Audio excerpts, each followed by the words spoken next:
Anjana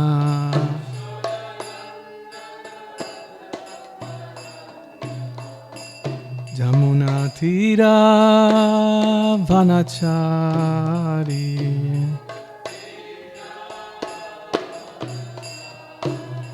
Jamuna Tira Vanachari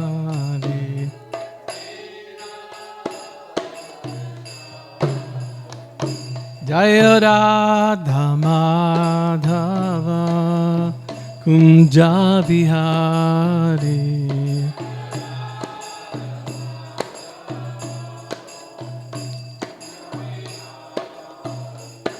Jaya Radha Madhava Kunja Vihari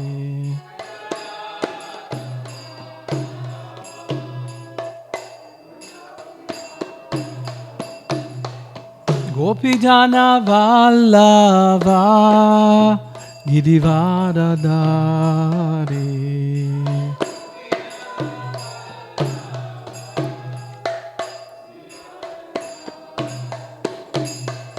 Jasodanandana Brajan Janaranjana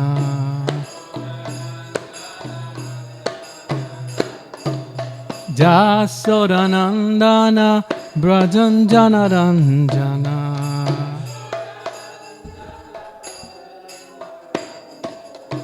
Jamuna Tira Vanachari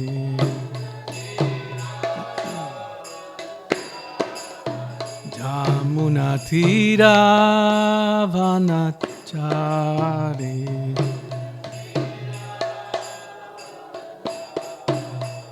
Jaya Radha Madhava Kunja Vihari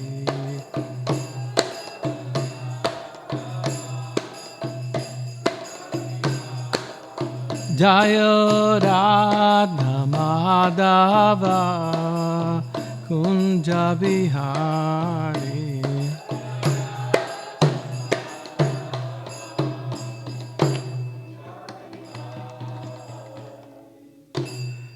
Srimad Bhagavatam ki jai, Srimad Bhagavatam ki jai, Nitai Govardhana.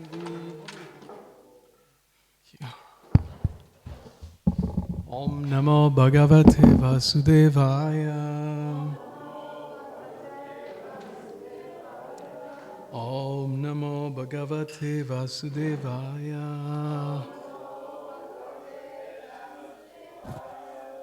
Om Namo Bhagavate Vasudevaya.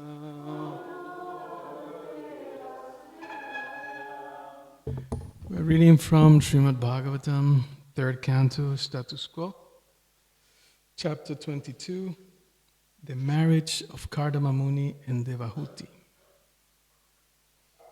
What's the number? 322? 14, yeah? Aham tva srinavam bhidvam Aham to srinavan vidvam Vivahartam samudyatam Vivahartam samudyatam Atastum upakurvana Atastum upakurnavana Pratam pati grinaname Pratam prati grihaname Aham tva srinavam vidvam Vivahartam samudyatam Atastam upakurvana Pratam prati grihaname. Boris?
Vaishnavis.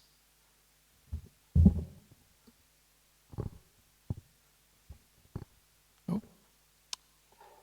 Aham, I, Twa, you, Asrinavam, heard, Vidvam, O wise man, Vivaha Artham,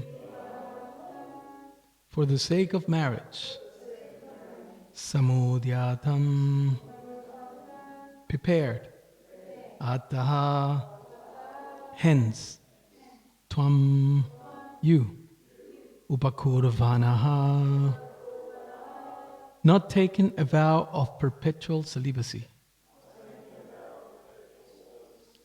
Pratam, offered. Pratigrihana, please accept. Me, of me. Translation. Swayambhuva Mano continued, O wise man, I heard that you were prepared to marry. Please accept her hand, which is being offered to you by me, since you have not taken a vow of perpetual celibacy. Please repeat. Swayambhuva Manu continued. O wise man, I heard that you were prepared to marry.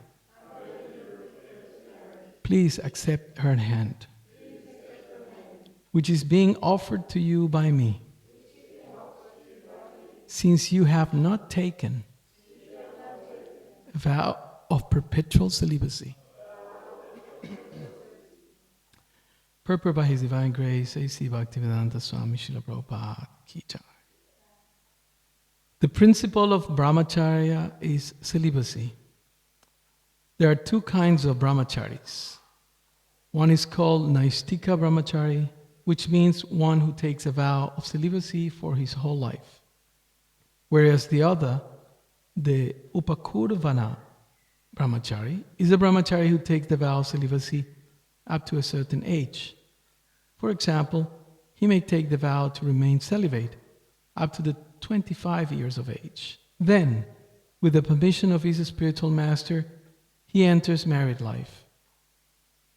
Brahmacharya is a student life, the beginning of life in the spiritual orders, and the principle of brahmacharya is celibacy. Only a householder can indulge in sense gratification or sex life, not a brahmachari. Swayambhuva Manu requested Kardama Muni to accept his daughter, since Kardama had not taken the vow of Naistika brahmachari. He was willing to marry, and the suitable daughter of a high royal family was presented. Om Ajnana Timirandasya Jananjana Salakaya Chaksurun Militam Jena Tasmai Sri Gurave Namaha. Namo Vishnu Padaya Krishna Pristaya Bhutale Srimati Bhaktivedanta Swami Niti Namine Namaste Saraswati Deve Gauravani Pacharine Nirvisesha Sunyavadi Pasyatyadesh Tarine Jai Sri Krishna Chaitanya Prabhu Nityananda Shri Advaita Gadadhar Shivasari Gaura Bhakta Vrindam Hare Krishna Krishna Krishna Hare Hare Hare Rama Rama Rama Hare Hare Vanchakalpatarubhyascha kripasindu vyavachapatam pavanivyo vaishnavivyo namo namaha. The marriage of Kardama Muni and Devahuti, text 14. So, the Srimad Bhagavatam basically presents the context in which we can advance how we can advance in a spiritual life. And it gives a very specific curriculum, basically divided into 3 aspects, or main aspects.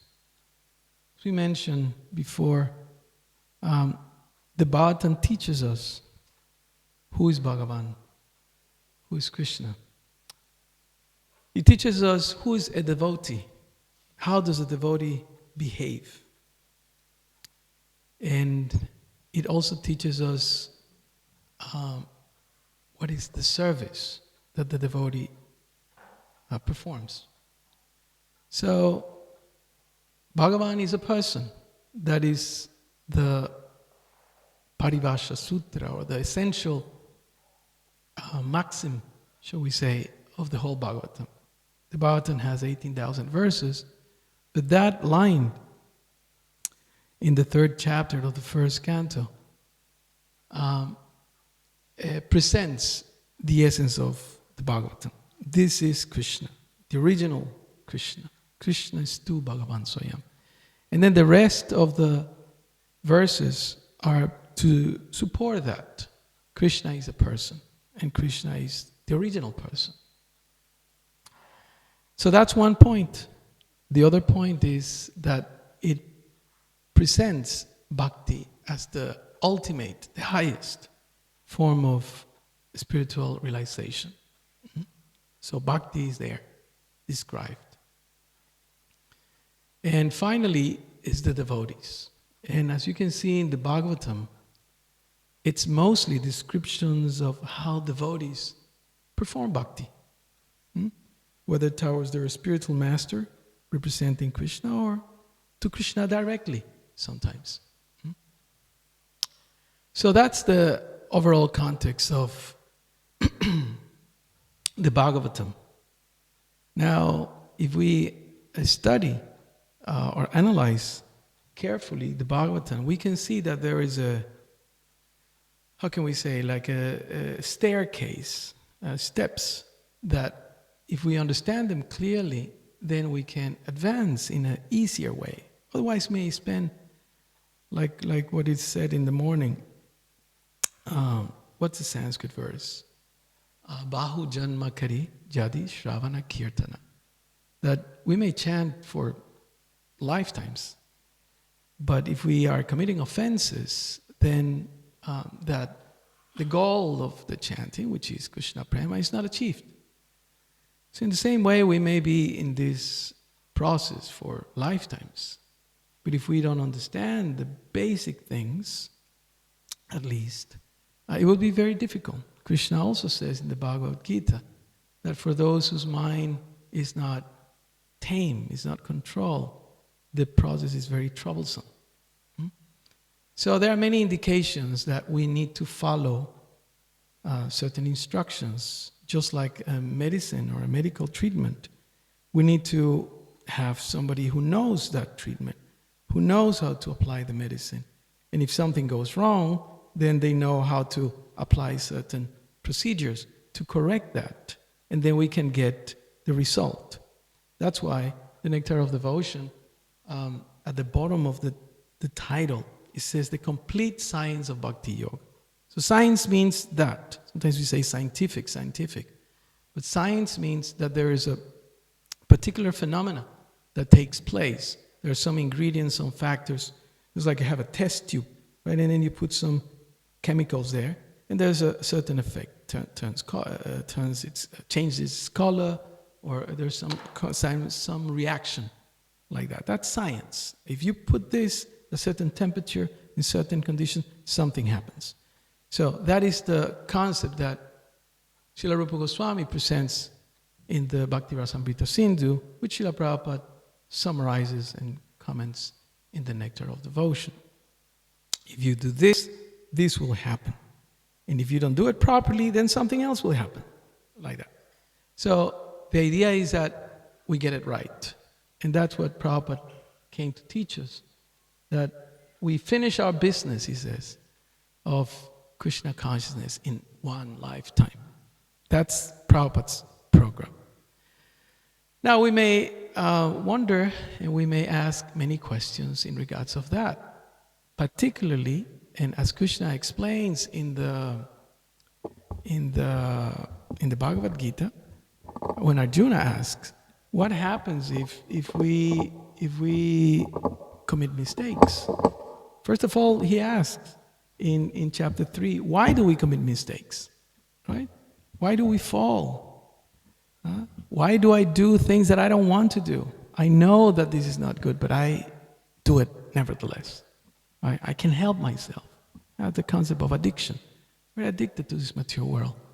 Right? So in chapter 3, Arjuna asks, why do we do like that? Why do we deviate? Why do we sin? Papam charati purusham. Why do we sin? So Krishna explains, kama esha, krodha esha, because of the desire to enjoy. That's the real enemy. That's also explained in Bhagavatam, in 7th canto, when Prahlad Maharaj, he prays to Lord Nrsimhadev. And then he prays. And the prayer, it's twofold. The external things, right? Generally, when we go for a drive, I don't know, nowadays, but I remember in the good old days, every time you jump into a car and you're going to drive, what do you do? The first thing you do? Apart from turning it on and doing everything, what do you do? Put the music on. Yeah. The news. What music? You chant the Nrsimhadev prayers. Right? That was a standard practice, I remember, right?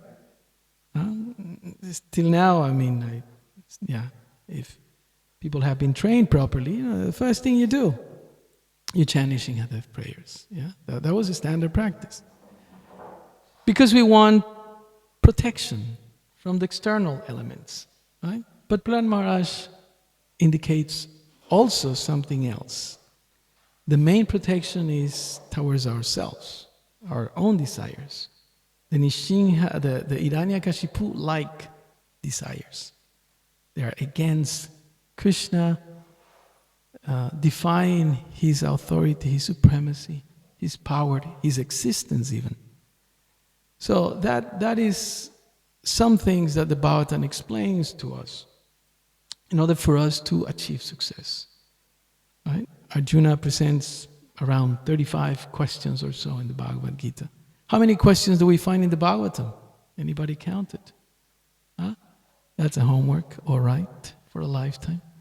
Right? 6 questions originally, the sages. But then they ask more questions later on in the first canto.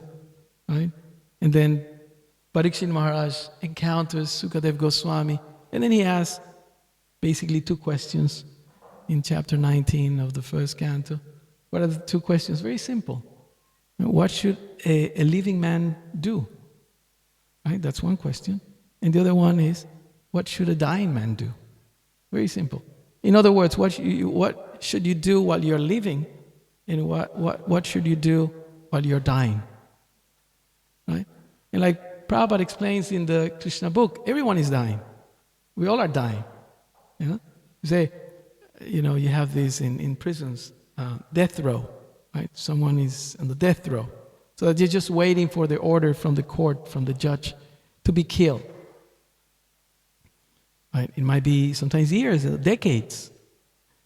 But everyone's going to get it. So we're thinking they are dying. But everyone is dying. Huh? That's the argument that Vasudev told Kamsa. Because he heard that voice that the 8th child will kill him. So he grabbed Devaki's hair and he was about to behead her. And then Vasudeva pleaded to him, and then he gets somewhat philosophical. That's the beauty of the Vedic civilization, that there's always philosophy under it. There's that depth. He says, why you worry so much? Everyone is dying. Right? Happy birthday. Right? But as soon as you are born, as Krishna says in the Gita, everyone who borns dies, and everyone who dies will born. Right? And then we go through all these motions of, oh, he's dead. Oh, happy birthday. Oh, so happy. And then so sad. Happiness, sadness, like that. Huh? So these are some of the basic things that the Bhagavad school teaches us. But as I was always saying, the Bhagavatam presents a very specific curriculum. Like you have first grade, second grade, third grade, primary school, high school, college, TAFE, community colleges, universities, etc. And even there you have certain gradations. Have you graduate,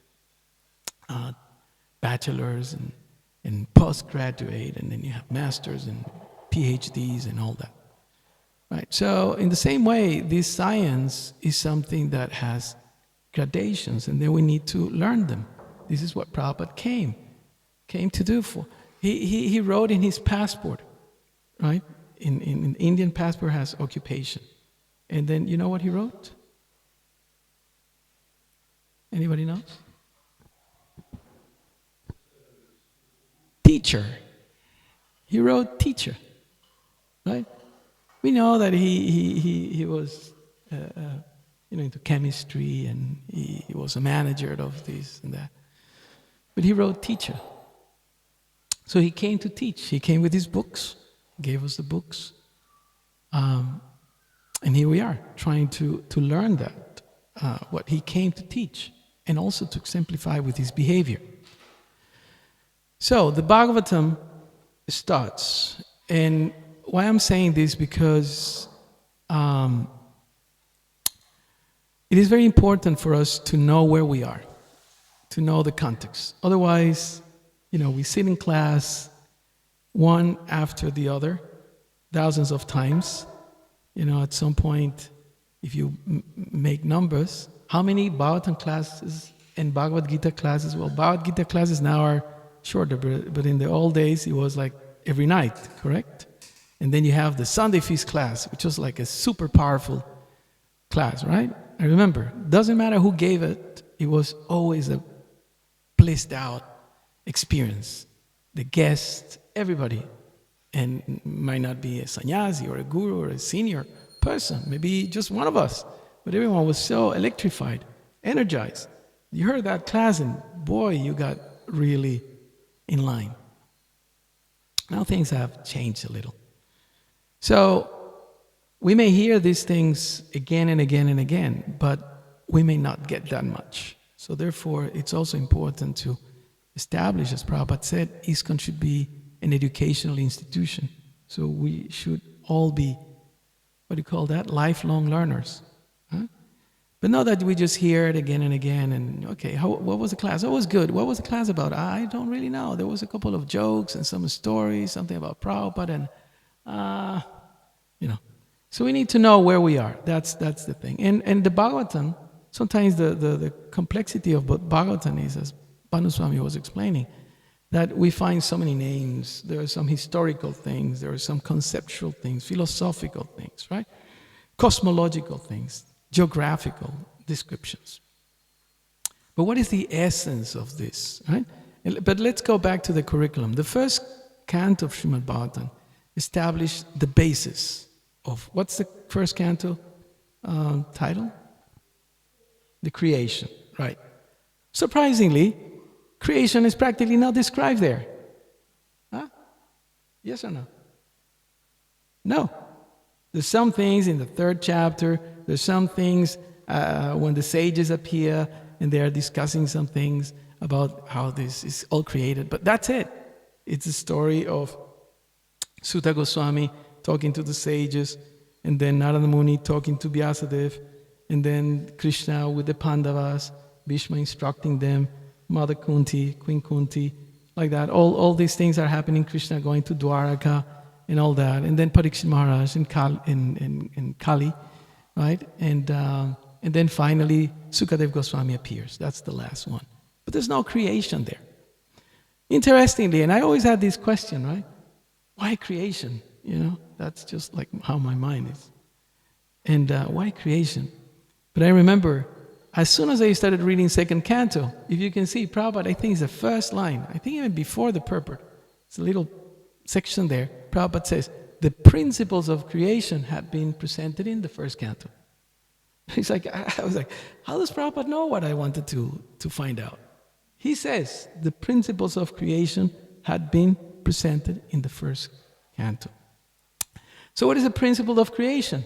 Janmadi asyayataha. Everything comes from Krishna.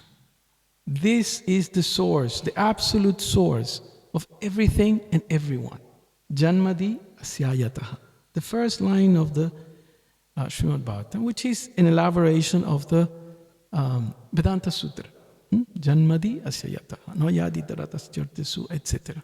And I meditate on him, the supreme source, Satyam Param Dimahi. Right? That's the first verse of the Srimad Bhagavatam.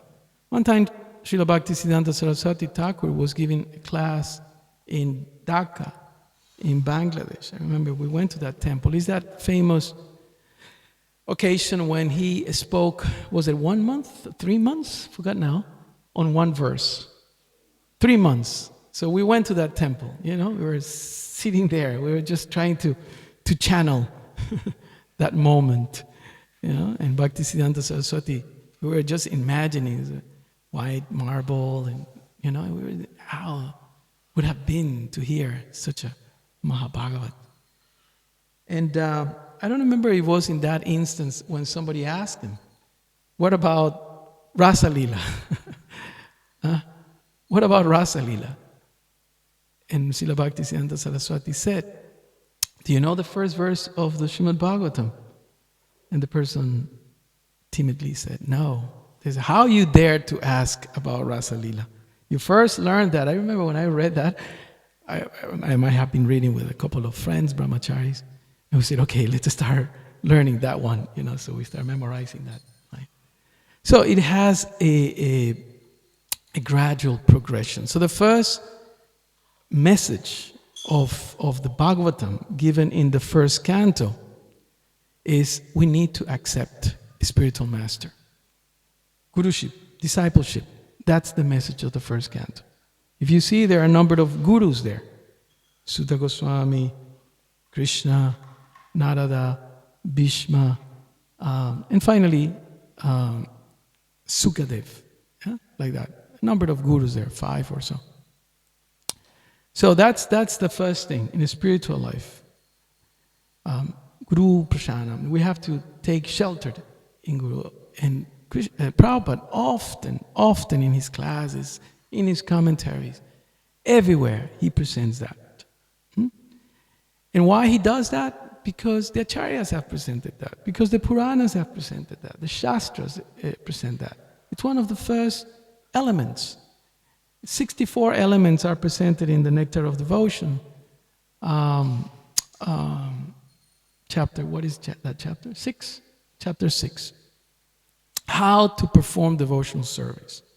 Right? And the main instructions there, out of those 64, especially the first 10, it's about Guru. Find a Guru, accept the Guru, take initiation from the Guru, please the Guru, follow the example of the Guru. It's all about the spiritual master. Right?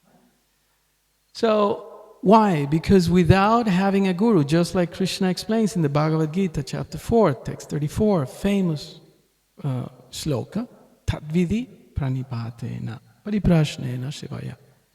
Ask a Guru. Find someone that you can trust, somebody that you can learn from, somebody that you can accept, and humbly ask questions and render service. That's the instruction. Famous verse, one of the most quoted verses by Srila Prabhupada. So that's the first canto, 19 chapters devoted to that. Right? Then it comes the second canto. Second canto is called Bhagavatam students. Cosmic manifestation. Correct? Correct? Cosmic manifestation. So you see, creation, cosmic manifestation. It's pretty much the same. Cosmic manifestation, right? And actually there are 7 titles in the 12 cantos. 7 titles, 7 cantos, title, that refer to creation. Right? In other words, what does that tell us? That creation is very important. Correct? And as Atma Tattva Prabhu used to say, whenever we state something, the first thing that a student or a listener should ask is why? Right? Why? That's a question that we need to have, we need to make. Why creation is so much emphasized in the curriculum of the Bhagavatam? That's a question on the floor. Why do you think? You mind getting the microphone ahead of time, because...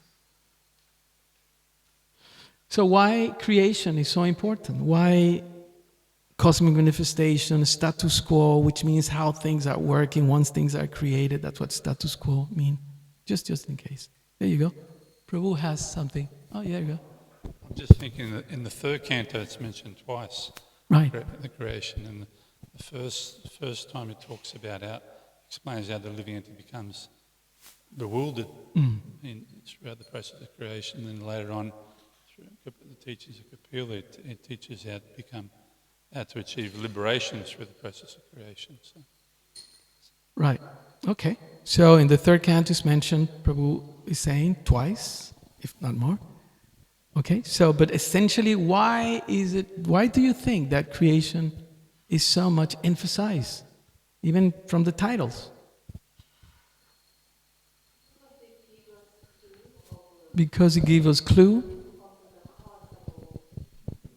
of the cause. Because it gives us clue of the cause of all the problems in the material world. So creation is the cause of all the problems? Yes. Okay.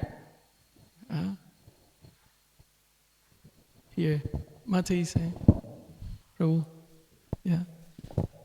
I was going to say, to go back to your earlier point, so it's asking questions. We ask questions about creation. Mm-hmm. Why did this happen? Why did that happen? To get back to the original that you said earlier, which is everything comes from Krishna. Right. All right. Okay. Yeah. All right. You have to understand how it was created before you go into the next. Okay. All right. Why creation is so important. Right? There you go.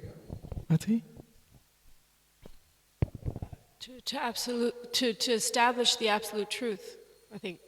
To establish the absolute truth. So we need to know about the creation, meaning the material world, to establish the absolute truth. That's what you're saying? All right. Like someone said, hopefully at the end of the round we are a little clearer, no more confused. Okay? So we have to be careful. You have something? Okay. So creation is important because, and this is clearly explained in the Bhagavad Gita, especially in the last 6 chapters, the last section. Simple question. And halfway of my presentation of this, you will know the answer. If you are in jail, right? If we are in jail, and we are in jail, are we? Although it doesn't feel like sometimes. What is the best way to get out from jail? You're going to learn the layout of the prison. If you want to escape from prison, we need to know where we are, right? We need to know how far are the pillars or the walls and the tubes and how deep and all those sort of things. You know about those stories and movies and things like that. If we want to get out from this material world, we need to know this material world, how it is formed, created, how does it work, right? When are the guards changing shifts and all that sort of stuff? And that's your moment, right? Many stories all over the world about these things, yeah? So therefore, the Bhagavatam has a purpose. And as it explained early in the second verse, I believe, that the purpose of the Bhagavatam is to take people in the mode of goodness back home, back to Godhead. That's a statement there. In the mode of goodness, he says, in the mode of goodness. Right? So the Bhagavatam has a curriculum. And I'm not going to go all because we don't have all the cantos because we don't have time. But it's okay, so that's the first canto. First canto is to learn how to be a disciple. Do we agree? Yeah? That's, second chapter, it's all about that. What's the second chapter title? If anything, at least we should remember the titles. Anybody remembers? No, that's first. No. The second chapter. Not second canto, second chapter. Second chapter is called Divine and Devotional Service. Right? Divine and Devotional Service. Divine means God. God and the service to Him. How does a living entity do something for that supreme, absolute truth, source of everything? So it's all about how to be a disciple. You know, that's basically the lesson of the first canto. The second canto, it's a very practical thing. If second canto is what? 10 chapters. First canto, 19 chapters. Second canto is smaller. 10 chapters. What is your postcard impression of the second canto? Sometimes I remember I have a friend, a devotee friend, and he always says, I just actually worked, I think, for him. Still a devotee, his family. He says, I just look at the pictures, right? So, and he could explain to you because he knew, and then he will go to the, what do you call the plate, and then the pages are there, and he will go. So sometimes he will say, here you have Kardamamuni, and actually this is the palace, the floating palace that he will give you a whole class just on the picture. It's 1,000 words, yeah? So what's the image, what's the picture that we get from the second canto? Who remembers? It's not it. Temple of the Vedic Planetarian, how come? Second canto. What is the second canto? What are the main pastimes? What's happening in the second canto? Don't be shy. The what? Yeah. Mahavishnu is there, Vishnu is there, and then Lord Brahma is coming out from the lotus flower, right? And then he's confused, blackout. There's no, like 3 days we didn't have electricity and we're all, shivering and freaking out. What's going to be of our lives if electricity doesn't come and there's no internet particularly? So then he received an order. And what was that order? Remember what that order is? You heard? Sure you heard it, but maybe Tapasya. There you go. You think you don't know, but you see? Tapasya. And that is like when you turn on the key, you turn the key of your car. And what happens? That's the endeavor that you do, right? And then the engine goes. Yeah? Tapasya, and I just wanted to conclude this with the message of the second canto. You have to take service. You have to do something. The purpose of life is to do something for the supreme absolute truth. But in order for us to be able to do that, we need to do tapasya. We need to control our senses. We need to go inside ourselves, reflect, find what's the source of my existence, what's the goal of my life. That's the whole canto. Second canto, that's mainly Lord Brahma, cosmic manifestation, second creator, right?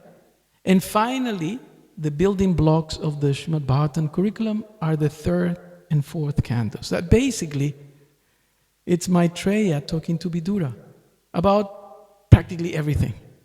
Yeah? The third and fourth canto are practically a summary, just like the second chapter and the 18th chapter of the Bhagavad Gita, Prabhupada explains, the Acharyas explain, are summaries of the whole book. In the same way, third and fourth canto are a summary of the whole Bhagavatam. And then we come to this particular pastime when Kardama presents basically a perennial question, trouble, issue. How to perform bhakti when we have material desires. That is the underlying question. How to perform bhakti with material desires. Because as we heard from Prahlad Maharaj, that is the real enemy. That's the real Hiranyakashipu. Right? That the one in here. Right? That's the problem. So, and this pastime is presented in so many things that we can learn from this pastime. So many instructions. right? And each one of us may take something from one part or the other, the etiquette, how Swayambhuva Manu relates to Kardama, how Kardama relates to him, how Krishna comes and talks to Kardama, how Krishna cries. Remember, Bhagavan is a person, the Bhakta is a person, and Bhakti is personal. That's the message of Bhagavatam. Why it's personal? Because it's between two people. Yeah? And what do normally people do? They talk, they exchange words, right? They do one thing for one another, like that. They hug, they shake hands, they smile, they cry. Yeah? So Krishna is a person. He cried. Out of his tears, the lake Bindusarovar is manifested. Now, Prabhupada explains in one of the purports, from his transpiration, from his lotus feet, river Ganges is manifested, and from his tears, Bindusarovar. But it's transcendental, non-different, like that. So many learnings, lessons we can take from this, particularly this third and fourth canto. So important, so important. Now this is the subject matter. It's like in Bhagavad Gita, you have the first 6 chapters, and then 7th chapter, that's another gear. Krishna says, Takshrinu, now listen from me, I'm going to tell you who I really am. And then he started explaining, how is he the supreme boss of everything and everyone. So in this particular pastime, this is the topic.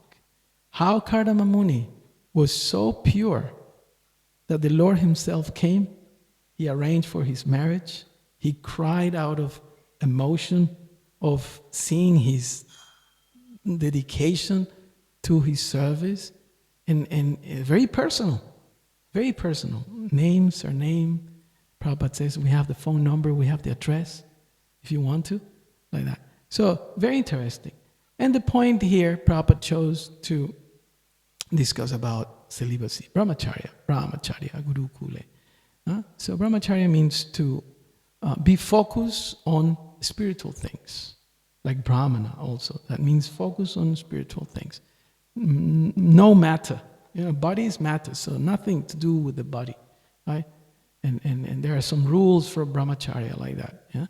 And it's not only brahmacharya. Prabhupada explains also that grihastas also should follow this principle of celibacy, and exceptionally they may have intercourse for procreation. That's the ideal, right?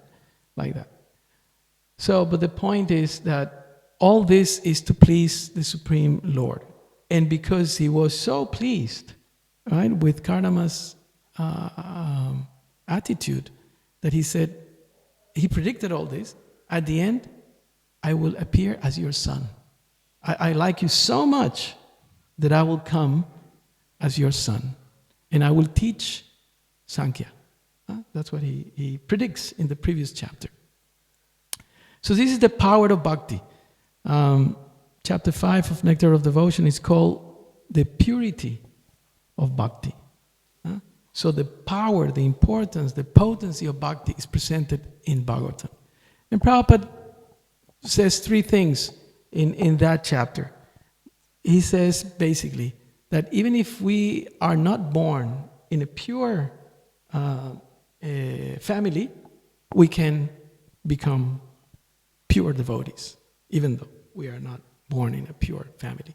Secondly, even if you fall down from the path of bhakti, if you come back, as it explained in the Bhagavad Gita, you can achieve perfection. Point number 2. And the third point is, even if we are not able to follow all the rules of the Vedic scriptures, like in the Varnashram Dharma, still you can achieve perfection. Why?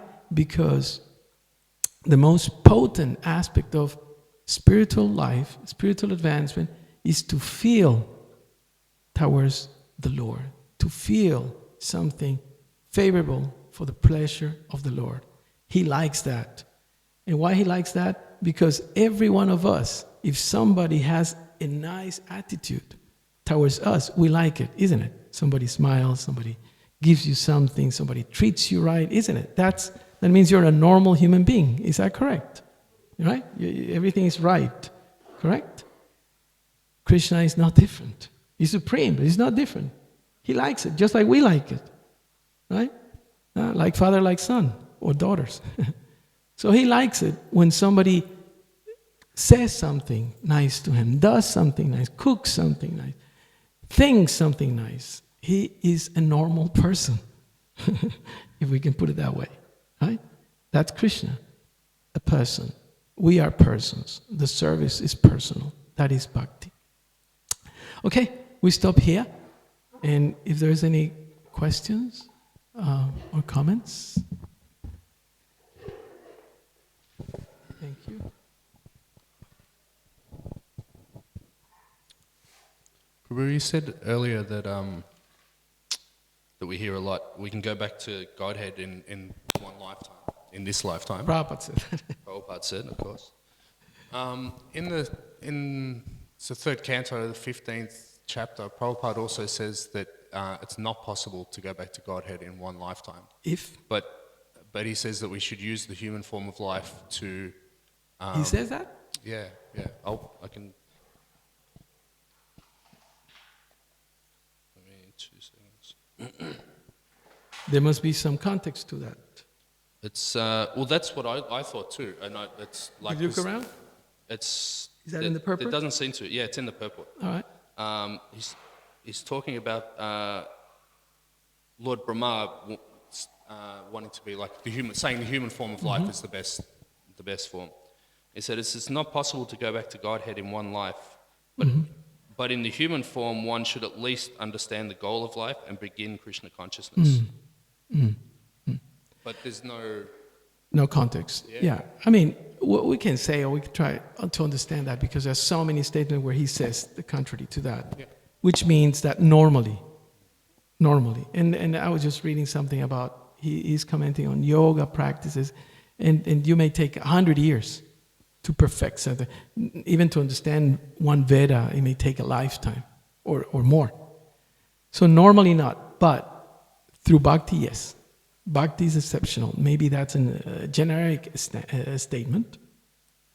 But through bhakti, yes. Why? Why can't we go in a lifetime back home, back to Godhead? Why? No, why can we?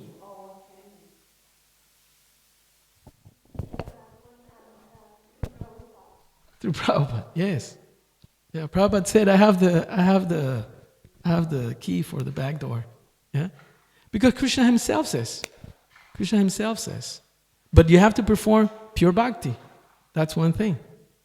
We have to perform pure bhakti to make it in a lifetime. Right? So until we get there, then, we will be like those long trips that sometimes us stingy travelers take. It takes you 30 odd hours to go to reach to, I don't know, somewhere, right? 3-5 stops, right? So it's troublesome, right? It's troublesome. It's cheaper, but it's troublesome. But if we continue, we may get there. So we may not be pure, so we have to try another lifetime and another lifetime, and then you say, oh, until when? How many times? So that's the idea. Pure devotional service will take us there. Now, when we reach pure devotional service, that's another story, right? Why? Because what's the last principle of the 6 characteristics of pure devotional service? It attracts Krishna. Krishna is attracted. Krishna Karshini, he says, yeah?